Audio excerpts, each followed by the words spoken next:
So have you ever picked up a book and it felt less like, just a story and more like some kind of secret document, something you weren't quite meant to find? Oh, yeah, like it blurs that line between fiction and something almost classified. Exactly. Well, that's the kind of intellectual thrill ride we're getting into today. We're doing a deep dive into Olivia Blake's novel, The Atlas Six. Which really took off, didn't it? Self-published first in 2020, then the revised version in 2022 just exploded. It really did. And what's just so audacious about it is how it starts. No gentle intro here. It drops you right in with footnote 1, page 1. Right, and the footnote says, this text has been redacted by the Alexandrian Society for reasons of planetary security. Yeah. I mean, talk about setting a tone, instantly academic, kind of arrogant, and as you find out, terrifyingly literal. It really grabs you. It's such a statement opening. Yeah. One review we looked at described the book as feeling like a paper submitted to a journal that drinks blood for breakfast, which feels about right. Huh. That's pretty good. Yeah, and you can definitely see echoes of other dark academia. It's like The Secret History, maybe, but if Richard Papin had to defend a thesis after the murder. Or maybe The Magicians if Quentin's story ended with, well, a grave instead of just bad grades. Exactly. It pushes dark academia to its most lethal extreme, you could say. And that's really our mission for this deep dive. We want to pull out the key insights from the reviews and the text itself, give you a shortcut to understanding why this book hits such a nerve. And what it says about, the pursuit of knowledge itself, how intoxicating that can be, maybe even dangerous. Definitely. So we're going to unpack this world, its rules, figure out what makes the Atlas Six tick. Okay, so let's unpack that core premise then. At the center, you've got the Alexandrian Society. Right. Think Illuminati with a library card, but way more academically ruthless. That's a good way to put it. And every decade, they pick 6 medians. These are people with pretty exceptional magical talents, one from each discipline. And these 6 compete for just one spot in the society. Just one. And the setting for this competition is just as fascinating. They are put in this manor house that exists in non-Euclidean space. Which basically means the geometry is all warped, right? It doesn't follow normal rules. Mind-bending stuff. Totally. And inside, they get unlimited access to these incredible archives. We're talking books that haven't even been written yet. That's wild. So what's their task? Spend a year producing original research, pushing the boundaries of magic and knowledge. Okay, sounds like a tough postgraduate program so far. Yeah. But here's the twist, the part that really makes your jaw drop. The final exam. At the end of the year, the 6 of them have to vote on which one gets murdered. Yeah. Just one survivor gets the lifetime access, the power, the knowledge that can literally rewrite reality. They join the society. And the person who dies. They become a footnote, literally. Yeah. Their work absorbed, their life, a sacrifice for knowledge. And the craziest part, the sort of dark joke of it all, is that these characters, they're excited about it. They really are. They show up with annotated bibliographies, academic grudges already simmering. They are there to win. It's intense. It makes you ask, what kind of ambition, what kind of intellectual drive. Pushes someone to sign up for that. Knowing murder is on the syllabus. It points to this almost disturbing hunger for knowledge, for recognition, for power, really. Absolutely. And beyond just the premise, the voice of the book is so distinctive. The review called it academic snark as weaponized envy. That nails it. It really does. The narration shifts between the 6 characters, third person limited, but the tone stays consistent. How would you describe that tone? It's hyper-literate, hyper-referential, constantly dropping footnotes that cite fake journals, real philosophers, sometimes with these little passive-aggressive apologies mixed in. It's very, very clever. The review had a great example with Nicola, right? Can you share that one? Oh, it's perfect. So Nicola makes this argument that empathy is a statistical illusion. Very serious, cites the Journal of Parapsychic Debate. Sounds impressive. But then the narration immediately undercuts him. Parenthetically notes that he once cried during Les Mis. Huh. No way! Yes, and it's cited to Appendix D, Nicola's Tears of Taxonomy. It's brilliant. That's amazing. It doesn't push you away, though. It kind of draws you in, makes you feel smarter for getting the joke. Exactly. You feel like you're in on the snark, decoding it. It's intoxicating, like the review said. And the structure of the book reinforces this academic feel, too, doesn't it? Totally. It's divided into 5 books. Each one starts with a reading list. Borges, Butler, Baudrillard, heavy hitters. And trigger warning. Trigger warnings like contains, elitism, murder, the unbearable weight of genius. And the chapters have titles like seminar papers. Like what? Give me an example. Okay, like, on the impossibility of objectivity when one's roommate can read minds. Perfect. It just immerses you in that world, that Right, mindset. absolutely, from start to finish. The review also used this phrase, dark academia as dark matter, for the world building. Mhm. That sounds cool. How does that play out? It's a great metaphor. The magic system isn't flashy, it's soft, but feels really precise. Disciplines have strict ethical codes. Break them, memory wipe. Ouch. Yeah. And there are quantifiable outputs, like empaths have to file quarterly effect audits. It's magic treated like rigorous, almost bureaucratic science. And the archives, you mentioned them before. Oh, the archives are practically a character themselves. Right. This non-Euclidean sub-basement where shelves rearrange based on your subconscious, it's wild. So not your average library. Not even close. Rooms full of books yet to be written. Rooms full of books that probably shouldn't be written.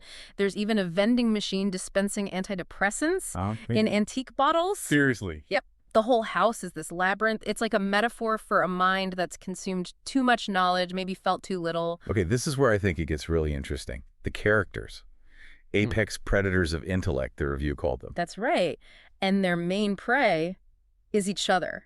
They're locked in this high-stakes intellectual combat. And their methods of seduction are purely mental.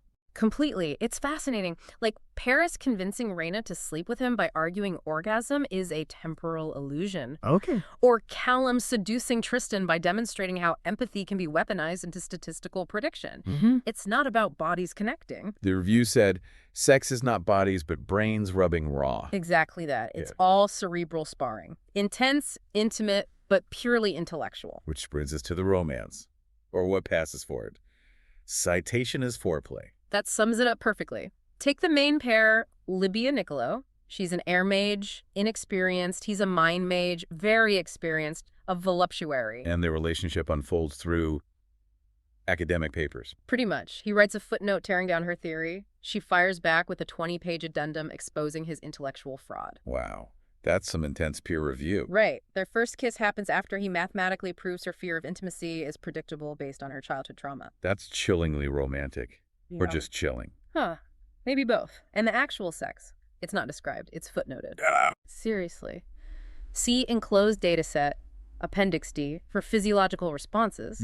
The absence, the academic framing, is meant to be more erotic, more telling. It's a meta-joke about what academics choose to omit. It really drives home that point, doesn't it? That the most dangerous people aren't just trying to win. They want to be right. Forever. In print. Precisely. That's their ultimate goal. And this obsession ties into the bigger theme, right? Knowledge is addiction. Addiction is knowledge. This extreme bibliomania. Absolutely. Information is like a drug for them. They treat it like fentanyl, always chasing a purer, more potent hit, even knowing it could destroy them. And the archives feed this addiction. They're central to it. They aren't just shelves of books. Some books literally eat memories. Some indexes rewrite themselves. Some indexes can even rewrite the reader. Whoa. So the society isn't just a club. It's more like a metabolic process, as Yeah. the review puts it. It consumes genius, processes it all to further its own endless accumulation of knowledge. It's a system. Okay, so the end of the book. The review called it a detonation, a bibliographic bloodbath. The murder vote happens. It does, and the victim isn't who you might expect. The motive is tied to this incredibly obscure citation. Obscure enough that they need to go into the restricted archives to find it. Exactly, a perilous journey into the forbidden sections. And the killer leaves a manifesto. A 40-page monograph, no less. The core argument that knowledge progresses fastest when genius is terrified. Chilling. And how do the survivors react? Grief? Yeah. Trauma? Not really. They don't hug. They don't cry. They start writing rebuttals to the manifesto. Even in the face of death, the academic debate continues. Wow.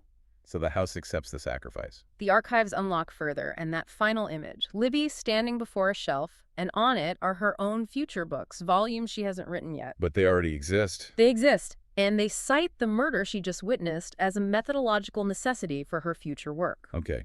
Mind blown. So pulling it all together, the Alexandrian society isn't really a school. No, it's a system.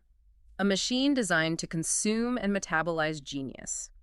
All for the sake of advancing knowledge, no matter the human cost. Now, the review wasn't entirely uncritical, right? You pointed out some maybe intentional flaws. That's true. It mentioned the elitism can feel pretty suffocating at times. Working class characters, they're mostly just metaphors. And mental illness. Sometimes it feels a bit aestheticized. Depression is dark lipstick, anxiety is high fashion. And the prose, while often brilliant, can sometimes get a little purple. Like the example, his smile was a footnote. In a language only dead gods spoke. Yeah, lines like that. It can be a bit much sometimes. But the review suggests these excesses are maybe part of the point. Yeah, almost thematic. Like, the book wants you to get drunk on the sheer intellectual intensity, the brilliance, and then deal with the inevitable hangover. It's part of the experience. And despite any criticisms, you can't deny the impact the Atlas 6 has had since that 2022 release. Oh, absolutely not. It's popped up on university syllabi ethics and epistemology courses, studying the nature of knowledge itself. That makes sense. And the whole TikTok aesthetic thing. Huge. Tweed, typewriters, fake blood used as highlighter. It spawned a whole vibe. And the fan fiction is wild people writing annotated bibliographies of fake academic sources from the book's world. That's dedication. And there's a sequel, The Atlas Paradox. Yep, already out, promising more murder, more footnotes. And apparently, a citation so controversial it will require an addendum, so the intensity continues. So after diving into all this, it kind of makes you look at your own bookshelf a little differently, doesn't it? It really does. The book isn't asking you to like these characters. Not really. No, it's asking you to try and outthink them. Right, and then it sort of admits that even that, the outthinking, is just another form of longing, another kind of hunger. It makes this powerful, maybe unsettling statement, doesn't it? Knowledge is power. Power is seduction. And seduction is just a footnote, leading you deeper and deeper into some restricted archive where maybe your name is already written down in someone else's ink. So thinking about all that, here's something for you, our listener, to chew on. If the ultimate achievement, the most beautiful citation, proves you were brilliant, you were there, and you were willing to, well, kill to be remembered correctly, what knowledge would you sacrifice for? And maybe more importantly, what would you sacrifice to that knowledge? What pursuit, what information in your own life feels just a little bit like a dangerous addiction?